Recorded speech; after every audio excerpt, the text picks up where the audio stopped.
Hey everyone, welcome back to my class. आज हम एक नया टॉपिक स्टार्ट करने वाले हैं जो एक्सक्रीटरी सिस्टम है। सबसे पहले हमें ये पता होना चाहिए कि एक्सक्रीशन होता क्या है। एक्सक्रीशन की डेफिनेशन क्या है कि it is the process of removal of wastage from the body. हमारे शरीर से जितने भी वेस्ट हैं वो हमारे शरीर के बाहर जाना क्या कहलाता है? एक्सक्रीशन कहलाता है। कि एक्सक्रीशन मतलब होता है कि जो हमारा जो वेस्ट प्रोडक्ट है एनस के थ्रू जो फिसेस बाहर जाता है वही क्या होता है? एक्सक्रीटरी प्रोडक्ट होता है।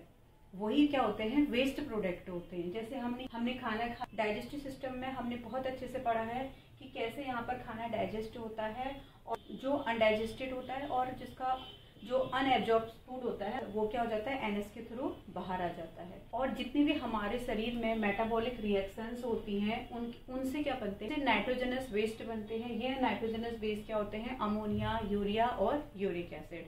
तो हम क्या समझे? हम ये समझे कि कोई भी नाइट्रोजनस वेस्ट हमारी बॉडी से बाहर निकल जाता है, उसी को एक्सक्रीशन कहते हैं। और ये एक्सक्रीशन कहाँ पर होता है? इस पूरे स्ट्रक्चर पे। अब ये क्या है ये हम पढ़ते हैं।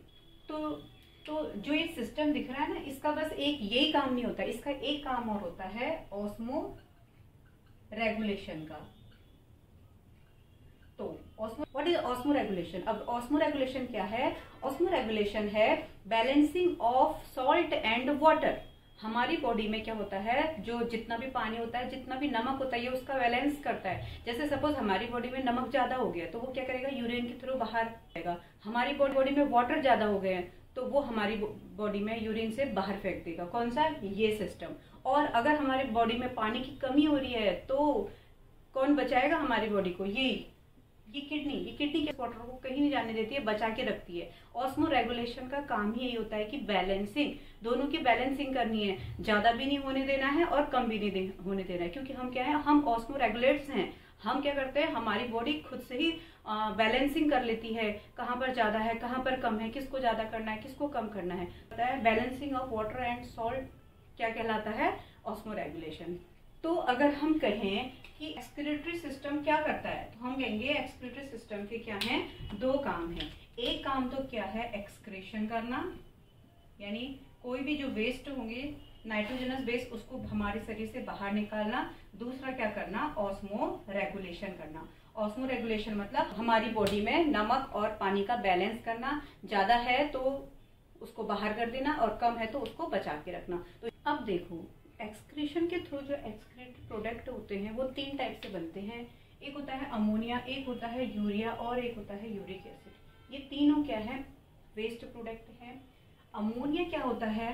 इवोल्यूशन के टाइम में जब भी कोई भी ऑर्गेनिज्म बना था तो वो कहाँ से हुआ था? पानी से बना था। पानी से धीरे धीरे लैंड में आए तो सबसे ज्यादा क्या होता है? अमोनिया कहाँ मिलता है? पानी वाले ऑर्गेनिज्म में अमोनिया रिलीज होता है। तो ये क्या होता है? बहुत ज्यादा टॉक्सिक होता है, हाईली टॉक्सिक। और कैसी फॉर्म में होता है? अमोनियम आयंस की फॉर्म में रहता है। भी पानी में रहता है, उसी में अमोनिया रिलीज होता है। तो ये बॉडी सरफेस से क्या हो जाता है? बाहर चले जाता है डिफ्यूजन के थ्रू। तो क्या होता है? डिफ्यूजन होता है और बॉडी सरफेस से बाहर चले जाता है। क्योंकि ये इतना टॉक्सिक नाइट्रोजनस वेस्ट है कि हम इसको अपने शरीर में बिल्कुल भी नहीं रख सकते हैं। तो इसको क्या होता है? तुरंत निकालना पड़ता है। तो ये डिफ्यूजन के थ्रू पानी में बॉडी से ही निकल जाता है। ठीक है। और क्या होता है? यहाँ पर किडनी का कोई रोल नहीं होता है, नो रोल ऑफ किडनी। और इसको रिमूव करने के लिए ना पानी की बहुत ज्यादा जरूरत होती है, तभी तो ये पानी वाले एनिमल्स में रिलीज होता है। इसको अगर पानी नहीं होगा तो फिर ये बहुत टॉक्सिसिटी कर देगा, इसलिए पानी के लिए बहुत जरूरी होता है। इसको रिमूव करने के लिए क्या होगा? लॉट्स ऑफ वाटर चाहिए होगा।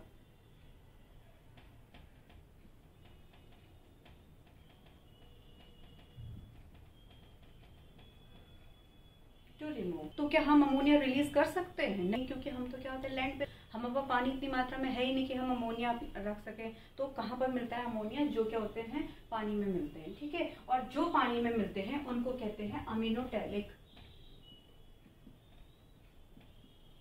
अमीनोटैलिक। और इस प्रोसेस को क्या कहेंगे? अमीनोटैलिज्म।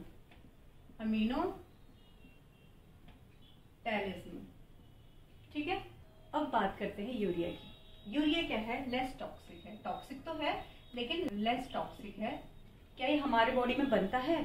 बनता तो ये भी है। हमारा शरीर अमोनिया को तुरंत यूरिक एसिड में बदल देता है और फिर एक्सक्रीट आउट हो जाता है। अमोनिया की फॉर्म में हमारे शरीर में नहीं रह सकता। हमारे शरीर में अमोनिया बनता है लेकिन वो तुरंत यूरिया में कन्वर्ट हो जाता है, क्योंकि ज्यादा देर तक तो रह नहीं सकता है। क्योंकि ज्यादा देर तक हमारे शरीर में अमोनिया रहा तो हमारे अंदर पूरी टॉक्सिसिटी हो जाएगी। इसलिए अमोनिया बनता तो है लेकिन वो तुरंत यूरिया में कन्वर्ट हो जाता है, क्योंकि यूरिया क्या है, थोड़ा सा लेस टॉक्सिक है। और ये भी क्या होता है, बाद में एक्सक्रीट ही होना पड़ता है इसमें भी। कैसे होता है ये सब? जो अमोनिया होता है वो कहाँ चले जाता है, हमारे लीवर में चले जाता है। और लीवर में क्या होता है, यूरिया साइकिल होती है, यानी ऑर्निथिन साइकिल, और इस अमोनिया को किस में बदल देती है, यूरिया में। ठीक है, जो ये यूरिया साइकिल होती है इसको ऑर्निथिन साइकिल भी कहते हैं। ये क्या करता है, हमारी बॉडी इस अमोनिया को यूरिया में कन्वर्ट कर देता है। ठीक है, कौन करता है, लीवर करता है। ये एग्जाम में भी आता है कि अमोनिया को यूरिया में कौन करता है, लीवर करता है। किस, ऑर्निथिन साइकिल की हेल्प से। और इसमें क्या होता है, इसमें भी वाटर की जरूरत होती है यूरिया को रिलीज करने के लिए। जितने भी ऑर्गेनिज्म में यूरिया रिलीज करते हैं उनको क्या कहते हैं, यूरियोटैलिक। और जो प्रोसेस होती है उसको कहेंगे यूरियोटैलिज्म। अब हम बात करते हैं यूरिक एसिड की। यूरिक एसिड क्या होता है, यूरिक एसिड सबसे कम टॉक्सिक होता है। ये होता है लीस्ट टॉक्सिक होता है, ये बहुत ही कम टॉक्सिक होता है। और इसको क्या होती है, वाटर की रिक्वायरमेंट ज्यादा नहीं होती है। और ये सेमी सॉलिड होता है। आपने देखा होगा कबूतर की भी जगह जगह कर देते हैं, बालकनी में कर देते हैं, इधर कर देते हैं, तो यह वहां क्या वो क्या होता है, थोड़ा सा सेमी लिक्विड टाइप का होता है।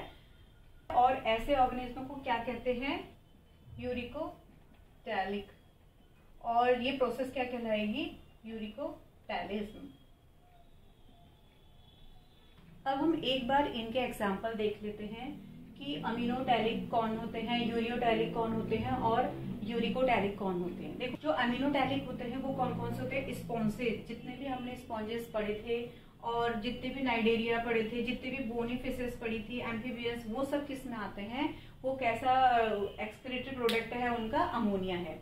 और यूरिया किसका एक्सक्रीटरी प्रोडक्ट है, जो अडल्ट एम्फीबियंस हैं, जो मैमल्स हम लोग हैं, कार्टिलेजिनियस फिशेज। यहाँ पर बोनी फिशेज थी, यहाँ पर कार्टिलेजिनियस फिशेज हैं। और यूरिक एसिड कौन रिलीज करते हैं, बर्ड्स, इंसेक्ट्स और मोस्ट रेप्टाइल्स, और जो लैंड स्नेल्स होते हैं, ये सब क्या करते हैं, यूरिक एसिड। इनसे एक क्वेश्चन जरूर बन जाता है कि कौन से अमोनिया रिलीज करते हैं, कौन से यूरिक एसिड करते हैं, या मैमल्स क्या रिलीज करते हैं, बर्ड्स क्या रिलीज करती हैं, किसका क्या एक्सक्रीटरी प्रोडक्ट है।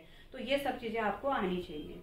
आज हम क्लास की इंपोर्टेंट टॉपिक पढ़ेंगे जो है human excretory system. Human excretory system कैसे होता है, क्या होता है, आइए देखिए।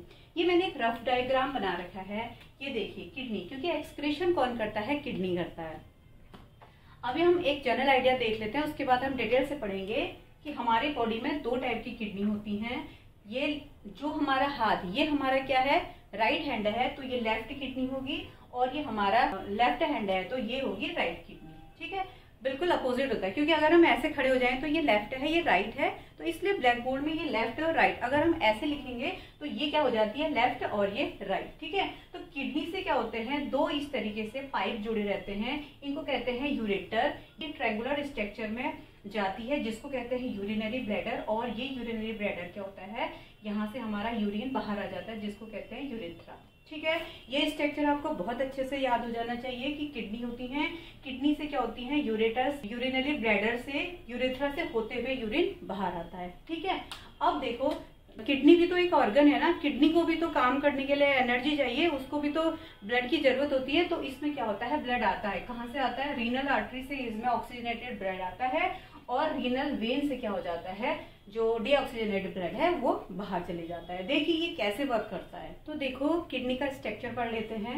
मैंने बताया था दो किडनी होती हैं, लेफ्ट राइट। और अगर हम किडनी को इस तरीके से काट दें बीचों बीच, तो कैसे दिखेगा, देखो। तो दो पार्ट होगा, बाहर वाले पार्ट को कॉर्टेक्स कहते हैं, अंदर वाले पार्ट को मेडुला। बाहर वाले पार्ट को कॉर्टेक्स, अंदर वाले पार्ट को मेडुला। तो मैंने क्या करा, इस किडनी को बड़े में दिखा दिया। ठीक है, इस किडनी को हम अगर देखेंगे तो कैसे होगा, इस तरीके से किडनी होगी, बीन लाइक शेप होता है, आपने पढ़ा होगा राजमा की शेप की, इस तरीके से होती है। और अगर हम इसको बीचों बीच अगर ऐसे देखेंगे तो ये कॉर्टेक्स पार्ट होगा, ये मेडुला पार्ट होगा, और जो किडनी होती है उसको प्रोटेक्शन के लिए बाहर एक इन्वेलप होता है जो 3 लेयर से मिलकर बना होता है। कौन कौन सी? एक तो बहुत ही थिन लेयर होती है, ब्लैक कलर की मैंने दिखाई है, इसको कहते हैं रीनल कैप्सूल। एक रेड कलर के मैंने ऐसे कैप्सूल्स बना रखी हैं, इसको कहते हैं एडिपोज कैप्सूल। 3 लेयर थी, रीनल फेशिया, एडिपोज कैप्सूल और रीनल कैप्सूल। ये तीनों मिलकर क्या बनाते हैं? एनवेलप बनाती है, जो क्या करते हैं, कभी एक्सीडेंट हो गया या किसी ने पेट में मार दिया या किसी भी रीजन से हमारे किडनी को डैमेज होने से क्या करती है, ये एनवेलप बचाती है। ठीक है, ये चीजें समझ आ गई होंगी। और इसके अंदर अगर हम ये बीचों बीच वाला एक हिस्सा देखेंगे तो उसको कहते हैं मेड्यूलरी पिरामिड्स। ये पिरामिड्स के टाइप के दिख रहे हैं ना आपको, पिरामिड के स्ट्रक्चर्स के दिख रहे हैं, तो उसको कहेंगे मेड्यूलरी पिरामिड्स। और ये है कॉर्टेक्स पार्ट, ये है मेडुला पार्ट। कॉर्टेक्स पार्ट हमेशा बाहर वाला होता है, मेडुला पार्ट अंदर वाला होता है। जो ये कॉर्टेक्स वाला पार्ट है, ये कुछ पार्ट मेडुला में भी दिख रहा होगा, ये यहाँ से निकल के मेडुला में भी आ जाता है, उसको कहते हैं रीनल कॉलम्स और बट्टिनी। और जो ये मैंने इस तरीके की स्ट्रक्चर दिखा रखे हैं ना, ये जो मैंने डार्क पार्ट कर रखा है, उसको कहते हैं रीनल पैपिलिया। रीनल पैपिलिया, और रीनल पैपिलिया से क्या होता है, रीनल पेल्विस में खुलता है ये। और जो जहाँ पर रीनल पैपिलिया है, ये जहाँ से आर्टरीज आ रही हैं, वेन्स जा रही है, यूरेटस खुल रहा है, तो ये सब एक ही जगह पर खुल रहा है, एक ही जगह से खुल रहा है, एक ही पॉइंट से खुल रहा है, जिसको कहेंगे हाइलम। जैसे कि हाइलम वाली जगह से क्या हो रहा है, मैंने बताया था अभी, रीनल आर्टरीज आती हैं, रीनल वेन्स जाती हैं, और जो ये यूटेरस वाला पार्ट है इसी पॉइंट से जुड़ रहा है, तो इसको कहेंगे हाइलम। ठीक है, ये तो हमारा क्या हो गया, किडनी का स्ट्रक्चर, ये वाला।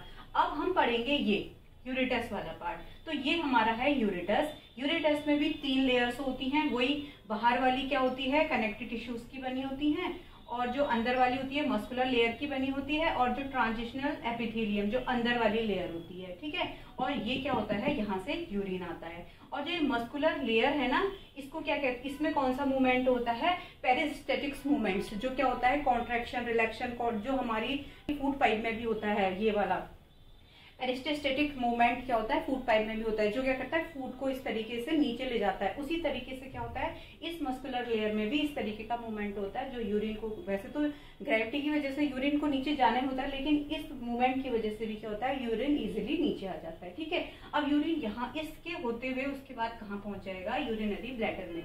ये यूरिनरी ब्लैडर है, इसका शेप कुछ इस तरीके का होता है अंदर।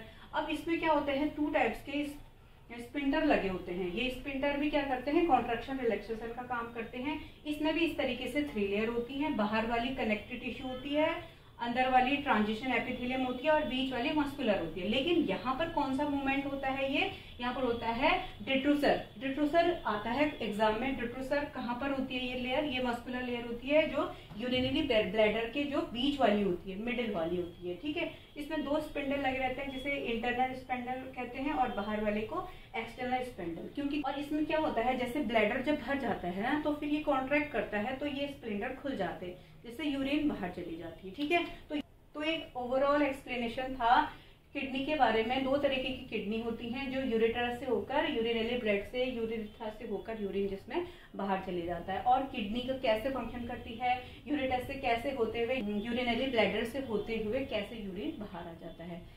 तो आज की क्लास में बस इतना ही। क्लास अच्छी लगी तो क्लास को लाइक कर दीजिए, चैनल को सब्सक्राइब कर दीजिए, और जो भी डाउट्स होते हैं कमेंट बॉक्स में कमेंट कीजिए, और मिलते हैं नेक्स्ट क्लास में। Till then bye.